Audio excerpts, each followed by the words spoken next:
नमस्कार, मैं Shashi Bala from government polytechnic Badaun. Last video में हमने कन्वेंशनल और नॉन कन्वेंशनल एनर्जी सोर्सेज के बारे में बात की थी। आज यहाँ पर हम नॉन कन्वेंशनल एनर्जी सोर्सेज हमारे कितने टाइप्स के होते हैं, वो क्या क्या होते हैं और किस तरह से वो प्रोड्यूस करते हैं एनर्जी हमारी, उन सभी के बारे में हम बात करेंगे। तो जो हमारे नॉन कन्वेंशनल एनर्जी सोर्सेस होते हैं, पहले मैं आपको नॉन कन्वेंशनल के बारे में थोड़ा सी जानकारी दे दूं। नॉन कन्वेंशनल मैंने आपको बताया था कि जो नॉन कन्वेंशनल एनर्जी सोर्सेस होते हैं वो हमारे इनएग्जिस्टेबल होते हैं और ये आपके रिन्यूएबल एनर्जी सोर्सेस होते हैं। तो non conventional energy sources are renewable energy sources and also inexhaustible energy sources, यानी कि जो आपके पृथ्वी पर पर्याप्त मात्रा में या प्रचुर मात्रा में या बहुत अधिक मात्रा में उपलब्ध हों और जिन्हें हम रिन्यू कर सकते हैं, यानी कि एनर्जी प्रोडक्शन के बाद आप उसे दोबारा से यूज़ कर सकते हैं, तो वो आपके जो एनर्जी सोर्सेस होते हैं वो आपके नॉन कन्वेंशनल एनर्जी सोर्सेस कहलाते हैं। ये एनर्जी सोर्सेस आपके solar energy, wind energy, tidal energy, geothermal energy, biomass energy, ocean energies या हाइड्रो एनर्जी, इस तरह के बहुत सारे आपके डिफरेंट टाइप्स के नॉन कन्वेंशनल एनर्जी सोर्सेस अर्थ पे आपके उपलब्ध हैं। तो सबसे पहले हम बात करेंगे सोलर एनर्जी सोर्सेस की। तो जो हमारी सोलर एनर्जी है, ये सोलर एनर्जी आपकी सन के द्वारा प्रोड्यूस की जाती है। इसमें क्या होता है, आपका फोटोसिंथेसिस प्रोसेस होता है, जिससे आपका क्या होता है, सोलर एनर्जी का कन्वर्जन होता है।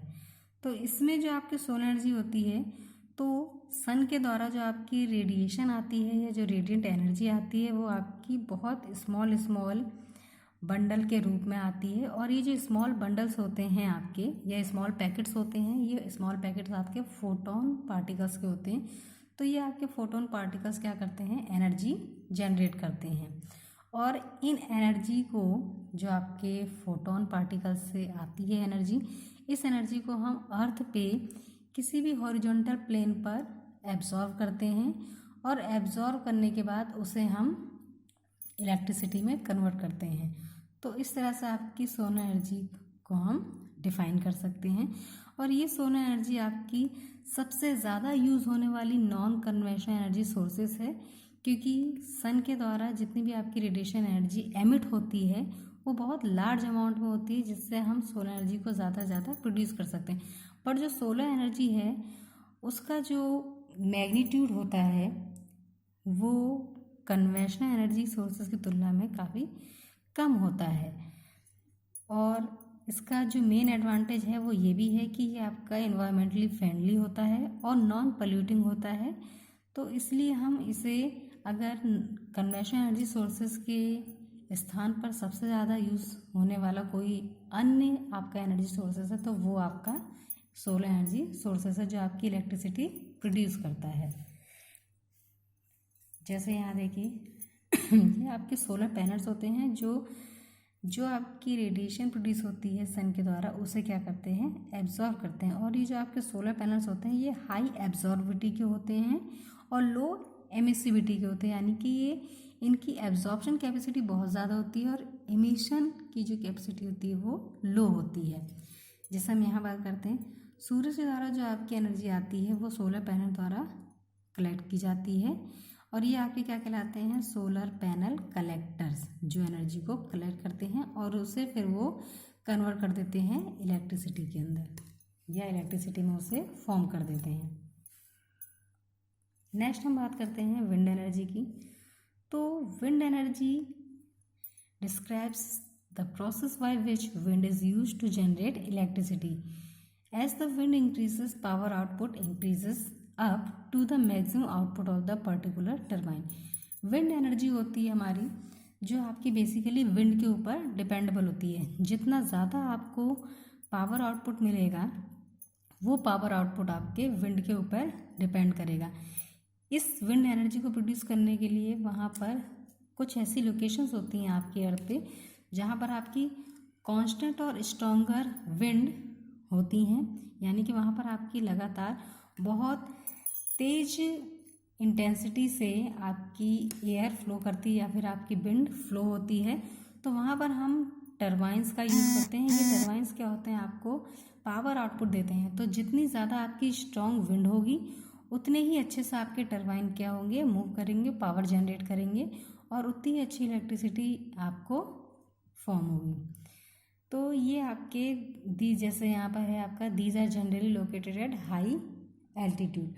तो ये जो आपके टरबाइंस लगे होते हैं जो विंड एनर्जी को प्रोड्यूस करते हैं, तो जहाँ पर भी आपकी स्ट्रॉन्गर विंड होती है तो वहाँ पर आपके जो टरबाइंस होते हैं वो काफ़ी ऊंचाई पे यानी कि हाई एल्टीट्यूड पे उन्हें स्थित किया जाता है। जिससे क्या होता है, जितनी ज़्यादा ऊंचाई पे होंगे वो तो टरबाइन उतनी अच्छी तरह से विंड के इफेक्ट से मूव करेगा। और ये जो लोकेशन होती है जहाँ पर आपको स्ट्रॉन्गर विंड मिलती है, ये आपके जो सिटी वगैरह के एरिया होते हैं तो इन सभी एरिया से काफ़ी दूर जगह पे नहीं लिया जाता है ताकि वहाँ पर आपकी विंड अच्छी तरह से फ्लो हो सके। और यही विंड टरबाइंस आपके जब बहुत तेज़ी से रोटेट होते हैं तो उससे आपके इलेक्ट्रिसिटी कन्वर्ट वो जो आपकी टरबाइंस होती हैं वो आपकी इलेक्ट्रिसिटी को कन्वर्ट कर देते हैं। और ये जो विंड आपकी कन्वर्ट होती है इलेक्ट्रिसिटी में, या विंड की पावर जो इलेक्ट्रिसिटी में कन्वर्ट होती है, ये विंड की मैग्नीट्यूड और इंटेंसिटी पे डिपेंड करता है। जितनी हाई इंटेंसिटी होगी उतनी हाई रोटेशन से आपकी टरबाइन मूव होगी और आपको इलेक्ट्रिसिटी जनरेट करेगी। और ये भी आपका पोल्यूशन फ्री होता है। और क्योंकि पोल्यूशन फ्री ये सारे जितने भी नॉन कन्वेंशनल एनर्जी सोर्सेज होते हैं वो पोल्यूशन फ्री इसलिए होते हैं क्योंकि आपको कोई भी फॉसिल फ्यूल इलेक्ट्रिसिटी जनरेट करने के लिए उससे बर्न नहीं करना पड़ता है। जबकि अगर फॉसिल फ्यूल अगर आपको बर्न करना पड़ता है तो वहाँ पर जो पोल्यूशन होता है वो ज़्यादा क्रिएट होता है।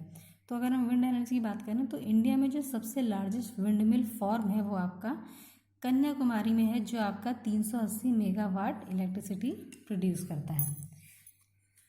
ये देखिए, जैसे ये आपकी वो लोकेशन है जहाँ पर आपकी स्ट्रॉन्गर विंड प्रोवाइड होती है या फिर स्ट्रॉन्गर विंड आपकी आती है।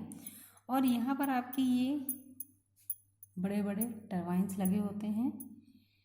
ये टरबाइंस काफ़ी ऊंचाई पे होते हैं जिससे आपकी जो विंड है वो डायरेक्ट इन पे अटैक करती है और विंड जो आपके टरबाइन वो क्या होते हैं, रोटेट होते हैं। तो जब ये आपके रोटेट होते हैं तो उससे आपकी इलेक्ट्रिसिटी जनरेट होती है। नेक्स्ट हम आ जाते हैं टिडल एनर्जी।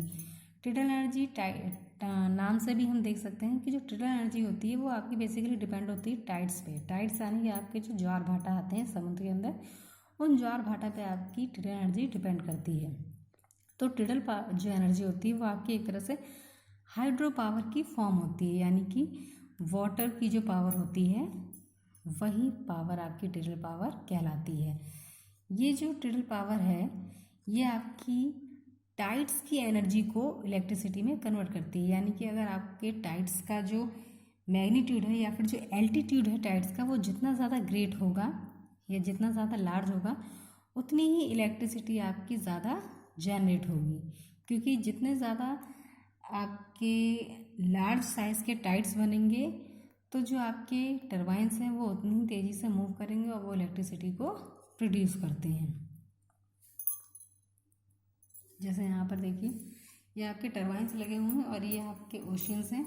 तो जब आपके या फिर जब ऐसा आपका टाइमिंग आता है जब आपके टाइड्स बहुत ज़्यादा लार्ज फॉर्म होते हैं तो ये टरबाइंस उतनी ही अच्छी तरह से मूव करते हैं और लार्ज अमाउंट में आपके पावर जनरेट करते हैं और उस पावर से आपकी इलेक्ट्रिसिटी जनरेट होती है।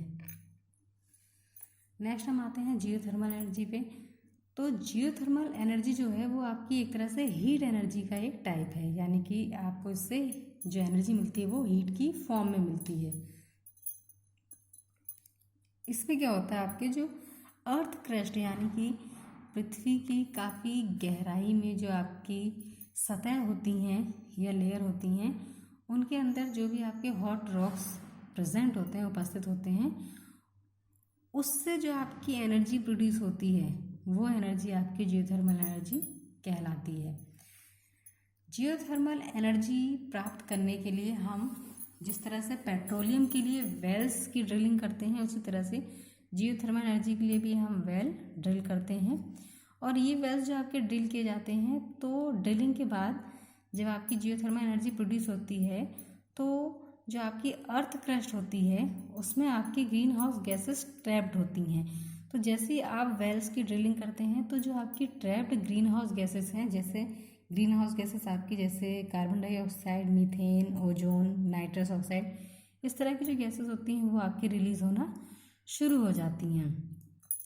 लेकिन एनर्जी फॉर्म करने के लिए जैसे मैंने आपको बताया था कन्वेंशनल में हम क्या करते हैं, जो आपके फॉसिल फ्यूल्स हैं जैसे आपका कोल है या पेट्रोलियम वगैरह है, तो ये सभी क्या होते हैं, आपके फॉसिल फ्यूल होते हैं। फॉसिल फ्यूल इसलिए होते हैं, जैसे आपका कोल है तो वो क्या होता है, अर्थ क्रस्ट के अंदर जब आपके मिलियंस ऑफ ईयर एनिमल्स हो गए आपके, या फिर मरीन एनिमल्स हो गए, या फिर जो आपके प्लांट्स हैं, ट्री है, वुड है, इस तरह के जो आपके सब्सटेंस होते हैं, वो सब्सटेंस जब अर्थ क्रस्ट में आपके मिलियंस ऑफ ईयर काफ़ी गहराई में डिकम्पोज होना शुरू हो जाते हैं। और ये डिकम्पोजिशन तब होता है जब उस पर आपके लॉन्ग पीरियड तक आपका high pressure, high temperature, water vapour और जो बैक्टीरिया का एक्शन होता है वो जब कंटिन्यूस पे पड़ता रहता है, तो जो आपके मटेरियल्स होते हैं जो डिकम्पोज हो रहे हैं वो क्या हो जाते हैं, पूरी तरह से डिकम्पोज हो जाते हैं और वो सारे ही मटेरियल क्या होते हैं, एक लिक्विड फॉर्म में कन्वर्ट होना शुरू हो जाते हैं। तो वो सभी आपके क्या कहलाते हैं, फॉसिल फ्यूल। तो फॉसिल फ्यूल की तुलना में जो एनर्जी आपको जियोथर्मल एनर्जी या फिर नॉन कन्वेंशनल में मिलती है वो आपकी कम होती है। तो कन्वेंशनल एनर्जी सोर्सेज से आपको एनर्जी ज़्यादा मिलती है और नॉन कन्वेंशनल एनर्जी सोर्सेज से आपको एनर्जी का जो अमाउंट है वो कन्वेंशनल की तुलना में थोड़ा कम होता है। तो ये जो आपकी जियोथर्मल एनर्जी है ये भी आपकी फॉसिल फ्यूल की तुलना में लो एमिशन प्रोवाइड करती है।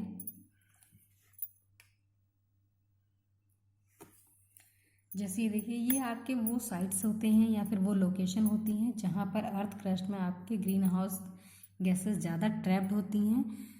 और जब आप वेल की ड्रिलिंग करते हैं तो इस तरह से आपका जो ग्रीन हाउस गैसेस हैं वो सबसे पहले आपकी एक्सपीड होना शुरू होती हैं और उन गैसेस की जो हीट होती है उससे हम एनर्जी को फॉर्म करते हैं।